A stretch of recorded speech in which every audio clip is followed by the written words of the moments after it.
Pourquoi ne pas se justifier pour faire revenir son ex? Alors j'ai clairement décidé de faire cette vidéo sur ce sujet parce que lorsque je suis confrontée à mes coachings personnalisés, je m'aperçois quotidiennement que vous faites à peu près tous la même erreur, pensant que c'est bien de se justifier parce que ça permet à votre ex finalement de comprendre pourquoi vous avez fait ces erreurs. Sauf qu'à travers cette vidéo, je vais te prouver que c'est une erreur. Se justifier finalement dans une reconquête amoureuse, ça ne fait du bien qu'à toi, mais ce n'est absolument pas porteur ni productif pour ton ex et donc ta relation à venir, si toutefois aujourd'hui tu es vraiment dans l'espoir que ton ex te redonne une chance. Avant de commencer, sache qu'en complément de cette vidéo, pour t'aider davantage, je t'ai laissé la possibilité d'avoir accès à un mail. Il suffit de cliquer dans la description en dessous de cette vidéo, dans lequel je te recense les raisons pour lesquelles on dit que les ex reviennent toujours. C'est une question qu'on me pose souvent aussi en coaching, à savoir si c'est vrai ou pas, et pourquoi il y a des cas plus favorables que d'autres. J'ai donc trouvé judicieux de te le faire partager à travers ce mail, pour justement t'éclairer peut-être un peu plus sur ta situation si tu te reconnais dedans. Si toutefois aujourd'hui tu me découvres sur ma chaîne YouTube, alors sache que je suis spécialisée dans les dynamiques amoureuses, experte en reconquête amoureuse, et que je cherche vraiment à te donner les conseils les plus appropriés à ta situation parce que je sais combien, à travers mes coachings, vous pouvez vous ressembler, vos problématiques peuvent vraiment s'avérer similaires, mais que pourtant, vos ex sont tous très différents. Et si aujourd'hui, tu te veux être pertinent, efficace pour arriver vraiment à te faire entendre par ton ex, tu vas devoir adapter aussi les conseils en fonction du profil de ton ex. C'est pour ça que je décrypte beaucoup à travers mes vidéos de l'analyse. J'essaie de parler des profils aussi très souvent parce que j'ai à cœur que tu puisses t'approprier au maximum les conseils que je donne. Alors, pourquoi ne pas se justifier pour faire revenir son ex ? Alors, il faut comprendre le mécanisme de se justifier. Déjà, c'est quelque chose de parfaitement humain et même ça fait du bien. Demain, tu te retrouves au travail et tu as la sensation d'être victime d'une injustice sur quelque chose qui, d'après ton patron ou un collègue de travail, est mal fait. Tu vas vouloir te justifier, expliquer le pourquoi du comment, visiblement, cette tâche a été mal faite. Tu as peut-être des choses à raconter. Est-ce que tu as été débordé? Est-ce qu'on t'a demandé de le faire à un moment donné où c'était pas le moment de le faire, donc tu ne pouvais, entre guillemets, que bâcler le travail parce qu'on t'a demandé de rendre, par exemple, ce dossier dans un laps de temps qui était juste irraisonnable. Bref, c'est parfaitement humain de ressentir le besoin de se justifier lorsqu'on a affaire, par exemple, donc à un reproche. Moi, la première, qui suis jeune maman d'un petit bout de 4 ans, je suis à lui répéter que lorsqu'elle a la sensation qu'à l'école, une maîtresse ou quelqu'un lui reproche quelque chose, mais qu'il y a erreur apparemment, il faut qu'elle n'ait pas peur de se positionner et d'expliquer son point de vue, ce qui s'est passé finalement réellement, selon en tout cas sa version. Déjà parce que c'est important d'être capable de s'exprimer. Ensuite, parce que ça permet parfois de rétablir des injustices. Et puis parce que tout simplement, ça fait du bien de pouvoir quand même être capable de s'expliquer au sujet d'une erreur qui nous aurait été reprochée. Mais dans ce cas, pourquoi te dire de ne pas le faire lors d'une reconquête amoureuse ? Tout simplement parce que l'enjeu n'est pas le même. Ne pas se justifier ne veut pas dire que tu ne pourras pas par la suite, à un moment donné, au moment voulu, avoir une discussion avec ton ex beaucoup plus ouvert à ce moment-là sur cette discussion, c'est-à-dire plus apte à être réceptif à ce que tu auras à lui dire, pour peut-être justement remettre un petit peu à la place les choses qui devraient être donc rangées à leur place. Mais après une rupture sentimentale, après des reproches faits par un ex qui va par exemple te dire qu'il ou elle t'a trouvé trop délaissant, que tu n'as pas su finalement lui consacrer suffisamment de temps, que tu n'as pas su te montrer suffisamment présent, chercher à te justifier et le renvoyer à l'idée que tu dédramatises ce qu'il ou elle a ressenti. Démonstration. Si, comme j'ai beaucoup dans les coachings que j'ai personnalisés, ton ex donc vient t'évoquer les reproches que j'ai donnés, on va garder cela, en te disant que tu n'étais pas assez présent par exemple dans sa vie, qu'elle aurait aimé plus de démonstration, qu'elle aurait attendu qu'il y ait plus de moments de partage, soit plus à l'initiative par exemple de ces moments de partage. Et que toi derrière, pour te justifier, bonne âme, tu ne le fais pas méchamment, tu le fais parce que, comme on l'a évoqué précédemment, tu en ressens le besoin pour essayer d'une certaine façon finalement de lui montrer que c'est pas, voilà, c'est peut-être un petit peu aussi pas de ta faute si tu l'as fait. Et donc tu vas répondre des choses du genre oui mais tu te rends compte que je travaillais tellement, enfin par exemple je faisais des travaux dans la maison, j'étais pas en train de m'amuser avec des copains, ou encore oui je t'ai délaissé mais bon je buvais la tasse quand je passais le concours pour réussir mon diplôme. Parler comme je viens de le faire C'est dire à ton ex que donc tu te trouves des excuses. Et que donc, si dans les années qui reviennent, tu venais à traverser finalement ces mêmes difficultés, passer un diplôme, te retrouver débordé par ton travail, ou à l'achat d'une maison, il faut à nouveau faire des travaux, tu serais donc en mesure de recommencer à délaisser ton ex. Puisqu'aujourd'hui, c'est ce que tu apportes dans ta discussion, que à cause de ces choses-là, ça t'a rendu comme ça. Et c'est là que ça peut s'avérer dangereux dans une reconquête amoureuse, parce que la perception de ton ex, c'est simplement qu'elle n'est pas comprise dans sa douleur, dans ce qu'elle a vécu. Et si elle estime que tu n'as pas compris aujourd'hui ce qu'elle veut t'évoquer, bah ton ex ne sera pas en mesure de te redonner une chance, parce qu'elle aura fort à parier que ça se reproduira à un moment donné.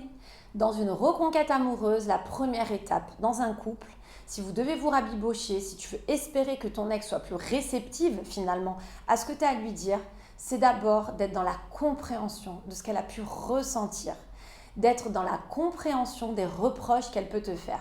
Et c'est là que j'insiste sur le fait qu'on peut comprendre, mais pour autant ne pas cautionner. Tu peux être d'accord sur le fait qu'elle te reproche des choses, ressentir le mal occasionné, mais te dire au fond de toi que tu l'as pas fait non plus exprès. Mais ça, garde-le pour toi pour le moment. C'est pour ça qu'en coaching personnalisé, je favorise les échanges du genre. C'est vrai. La maison pour moi était une priorité, j'étais convaincue finalement qu'il fallait qu'on la termine à toute vitesse pour toi, pour nous, pour notre famille. Et avec le recul, je me rends compte que c'était pas ta priorité, que j'aurais dû t'écouter et que tu méritais beaucoup plus d'attention. Tu vois que dans cette façon de t'exprimer, tu n'es pas du tout en train de te justifier, mais tu es plutôt en train de prendre en considération les reproches de ton ex, mais surtout avant même les reproches, lui montrer que tu comprends ce qu'elle a pu ressentir. Un autre exemple concret que j'ai souvent en coaching personnalisé. Lorsque tu t'es montré par exemple, on va prendre donc l'exemple d'une femme maintenant, bien trop oppressante et jalouse dans ta relation amoureuse. Ton ex décide donc de rompre, c'était plus possible, malgré une relation qui pouvait pourtant s'avérer sympa sur d'autres points. Vous étiez pourtant complémentaires ailleurs, mais ces défauts-là ont eu raison de ta relation. À ce moment-là, pour te défendre, même si tu comprends et que tu vas lui dire, je le vois en coaching personnalisé, oui c'est vrai, j'étais trop oppressante, je vais suivre une thérapie, je vais me faire aider. Il sera plus fort que toi généralement d'aller rajouter derrière.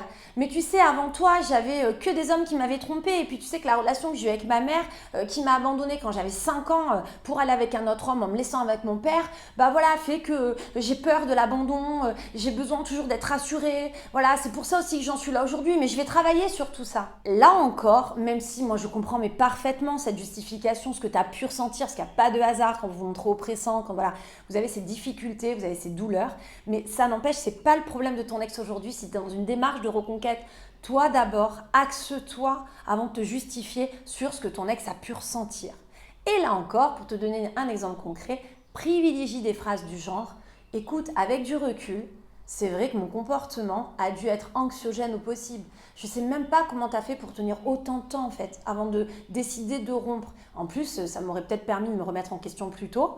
Et quand j'y réfléchis, oui, ça ne devait pas être vivable pour toi, ça a dû être atroce. Tu devais être hyper stressé finalement. » Là encore, tu te rends compte que je ne cherche pas finalement à justifier les raisons pour lesquelles j'ai été oppressante ou jalouse, mais que je suis juste en train de lui montrer que je viens de ressentir ce que mon ex avait pu ressentir. Je peux t'assurer que cette façon d'être est beaucoup plus productive que celle qui vise à se justifier. Alors après, attention, dans cette vidéo, j'ai pas non plus envie de te donner cette technique sous forme de manipulation vis-à-vis de ton ex. Je t'encourage fortement et j'espère vraiment que ce conseil, tu sauras te l'approprier avec intelligence et bienveillance vis-à-vis de ton ex, que tu vas comprendre aussi que c'est un travail à faire de ton côté. C'est-à-dire que je t'explique comment voir les choses, mais je te demande aussi de le pratiquer. Prends du recul, au lieu d'être centré sur ta douleur aujourd'hui, qui te pousse justement donc à te justifier, prends aussi un petit peu de hauteur pour te dire mais qu'est-ce que mon ex a pu ressentir? Pour me faire tous ces reproches, être arrivé à une rupture aujourd'hui, c'est que finalement ça a dû être compliqué aussi pour mon ex. Je suis peut-être pas la seule victime de cette situation. Alors bien sûr, pas besoin de te dire que tu n'es absolument pas d'accord avec les reproches que ton ex a pu te faire, que tu ressens besoin de te justifier parce que tout est extrapolé, mais alors vraiment à l'extrême, et que aujourd'hui tu comprends pas ce que ton ex te demande.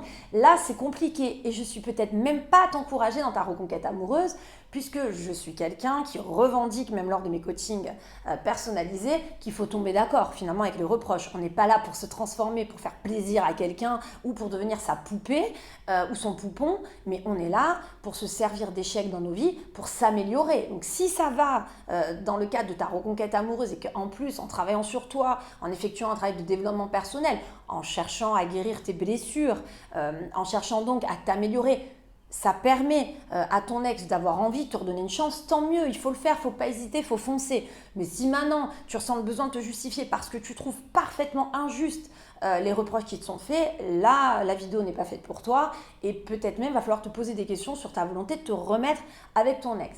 Alors, petit point quand même intéressant sur lequel je m'arrête, bien sûr souvent des reproches peuvent être extrapolés.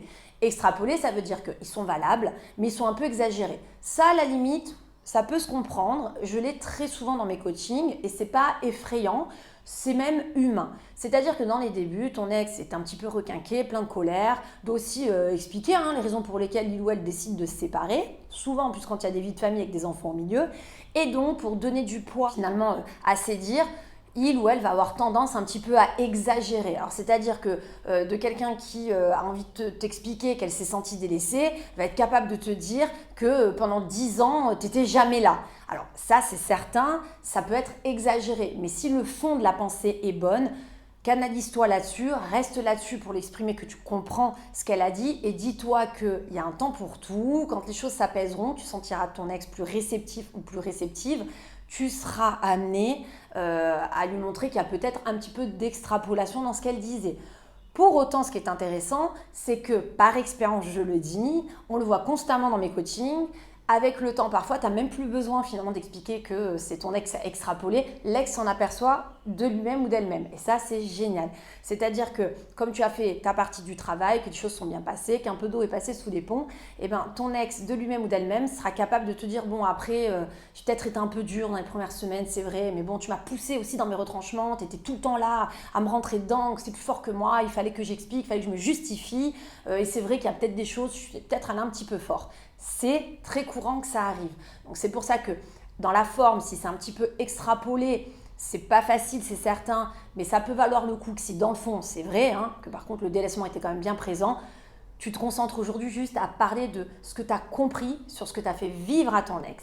Alors je te rappelle qu'en complément de cette vidéo, je te laisse la possibilité de cliquer sur un lien que j'ai mis en dessous dans la description de la vidéo, dans lequel j'ai mis donc un mail auquel tu vas pouvoir accéder où j'évoque cette notion de pourquoi dit-on que les ex reviennent toujours. Est-ce que c'est vrai ? D'une certaine façon, tu vas voir qu'il y a des cas en effet quand même beaucoup plus troublants que d'autres. Donc voilà, ça peut peut-être t'éclairer aujourd'hui, t'aider aussi dans ta démarche. Si le contenu de cette vidéo t'a plu, pense au petit like d'encouragement, à t'abonner à la chaîne si ce n'est pas déjà fait pour justement ne louper aucune astuce à venir. Tu peux cliquer sur la petite cloche des notifications, c'est ultra pratique pour être averti. Et en attendant, je te dis à très bientôt pour la suite de mes vidéos.